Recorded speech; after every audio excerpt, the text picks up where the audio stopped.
So good morning, Governor Forrest. Good morning, Henry. Good morning. Is it a good morning? This is going to be an interesting day in the state of North Carolina. Boy, the federal government has decided that they're going to shake the state down and threaten us with all sorts of federal withholdings of monies and those kind of things, and then doesn't even give the state a reasonable and rational amount of time to respond to this letter that they sent Wednesday or Thursday of last week. Governor McCrory was on national television yesterday. I'll ask you the same question that Chris Wallace asked the governor yesterday. What's the state of North Carolina going to do today with this 5 o'clock deadline? Well, you'll just have to wait and see, Henry. Same thing the governor will tell you. All right, interview over. Thanks for calling. Yeah, well, listen, I mean, you started it off right. It's a shakedown. I mean, it's kind of a good old-fashioned shakedown from the federal government. There's a couple of funny things or ironic things here. One is that they think it's their money to do these things with.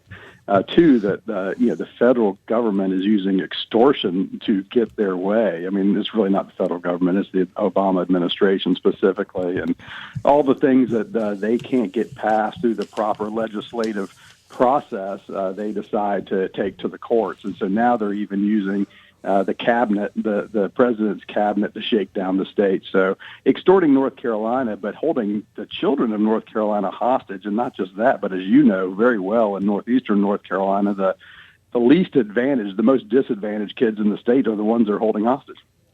You know, I made this comment earlier. I have to be careful because I'm on the board of governors. But you know, they're threatening to withhold over $1 billion from the university system. And I said this earlier this morning. I mean, if that's the case in a $9 billion budget, which university would they like for us to shut down first? Yeah. I mean, how do they? I mean, you're going to take away a tenth of the state's university budget, which is the money that we give the federal government, by the way, to send back to us to run the university system. You're going to take that away. I mean, what's the expectation here? I mean, it's almost like they're saying, well, you know, this is the only weapon we have left is to threaten you with your money.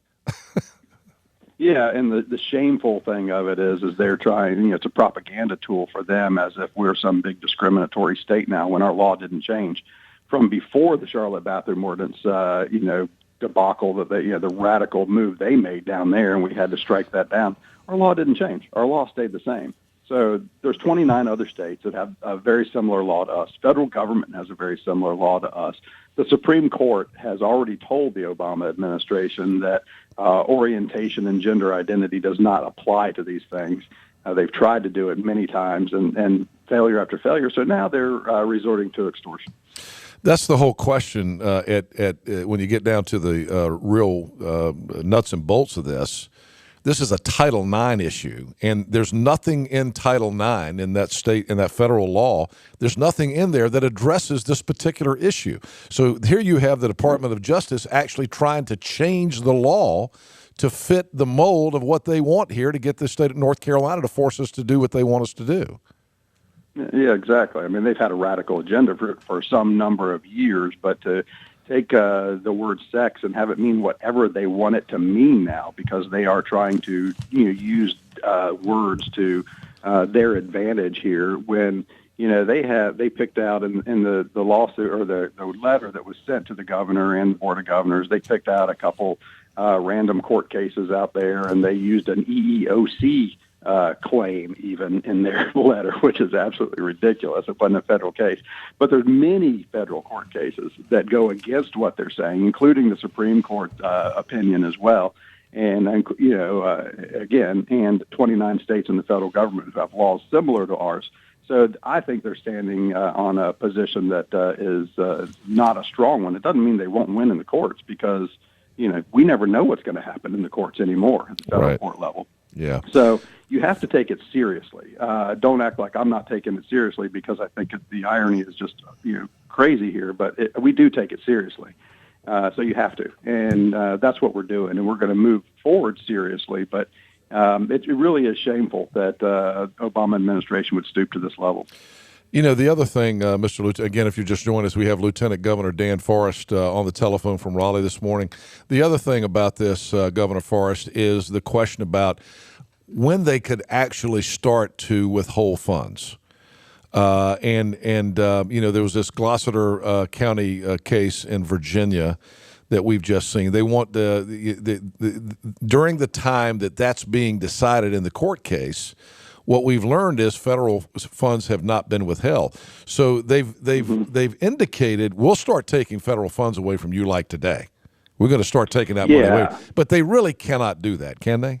Yeah. In fact, that Virginia case hasn't been decided yet. I mean, what the federal court said there was we're sending it down to a lower court for the decision. The decision wasn't made, even though the left was claiming great victory over this decision. That's not the case. So that's one part. The second part is that court, that case rather, because it's not a similar case, that case doesn't have jurisdiction over our case either. So there has to be entirely another case brought up to address that. So, can they withhold money? Can they not withhold money? Well, who holds the purse strings in Washington, D.C.? It's Congress.